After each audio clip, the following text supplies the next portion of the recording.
Iran का शहर करमान धमाकों से लरज उठा। 2 धमाकों में 73 अफराद जाँ बहक, 170 से ज्यादा जख्मी हो गए। धमाका जनरल कासिम सुलेमानी की चौथी बरसी की तकरीब के मौके पर हुआ। वजीर आजम की ज़ेर सदारत SIFC की एपेक्स कमेटी का इजलास। Army chief general Saeed Asim Munir और वज़राए आला की शिरकत। इजलास में गैर मुल्की सरमायाकारी समेत वजारतों की कारकर्दगी का जायजा लिया गया।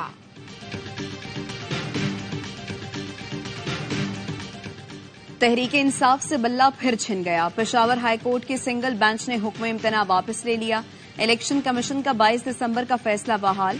जस्टिस एजाज खान ने इलेक्शन कमीशन की नजरसानी अपील पर तहरीरी फैसला जारी किया।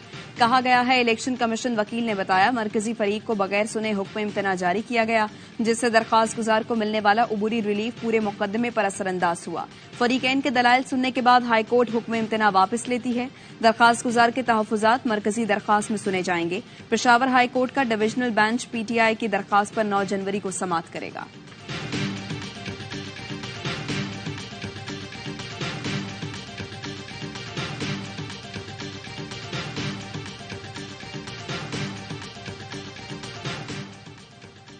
और यकीन है सुप्रीम कोर्ट बल्ला वापस दिलाएगी। चेयरमैन PTI बैरिस्टर गौहर कहते हैं, हम सुप्रीम कोर्ट जाएंगे और जितना जल्द फैसला होगा तो बेहतरी आएगी। उम्मीदवार नहीं हुए तो अंडर 19 भी खड़े करेंगे, मैदान खाली नहीं छोड़ेंगे। IMF के नुमाइंदों से मंगल को मुलाकात हुई, न मुआहदे से मुतालिक कोई बयान दिया।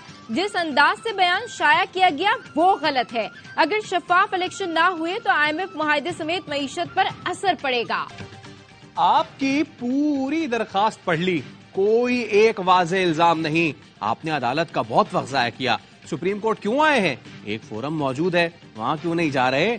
जाएं, जाकर ट्रिब्यूनल में अपील दायर करें। आप क्या चाहते हैं? सुप्रीम कोर्ट इलेक्शन कमीशन का किरदार अदा करे? इलेक्शन कमीशन ने कोई तौहीन की तो सबूत दिखाए। PTI की लेवल प्लेइंग फील्ड से मुतालिक तौहीन अदालत की दरखास्त की समाअत के दौरान चीफ जस्टिस के रिमार्क्स। वकील लतीफ खोसा ने कहा, CD लाया हूं, सारे सबूत है। उम्मीदवारों, तजवीज और तायद कुनिंदगान को कागजात जमा कराने से रोका गया। तशद्दुद के वाकयात हुए। PTI के 668 कागजात मुस्तरद किए गए। बदतरीन प्री पोल धांधली की जा रही है। हमें लेवल प्लेइंग फील्ड दें। सुप्रीम कोर्ट के इस्तफसार पर DG लॉ इलेक्शन कमीशन ने बताया, लेवल प्लेइंग फील्ड दे रहे हैं। सुप्रीम कोर्ट का PTI की दरखास्त पर chief secretary IG Punjab, advocate general Punjab को नोटिस। अदालत ने हुक्मनामे में लिखा, तीनों जवाब दें कि इलेक्शन कमीशन के अहकामात पर क्या कार्रवाई हुई। केस की समाअत 8 जनवरी तक मुलतवी। चीफ जस्टिस काजी फायज ईसा का एडवोकेट लतीफ खोसा के नाम के साथ सरदार लिखने पर बरहमी का इजहार। लतीफ खोसा से मकालमे में कहा, ये सरदार, नवाब और पीर जैसे अल्फाज लिखना बंद करें। 1976 के बाद सरदारी निजाम खत्म हो चुका। पाकिस्तान का आइन चलाएं या फिर सरदारी निजाम। इस पर लतीफ खोसा ने कहा, मेरे शनाख्ती कार्ड पर सरदार लिखा है, इसलिए अदालत में भी सरदार लिखा गया। चीफ जस्टिस काजी फायज ईसा ने कहा, सरदार और नवाबों को छोड़ दें, अब गुलामी से निकल आएं। सरदार लिखकर अपना रुतबा बड़ा करने की कोशिश न किया करें।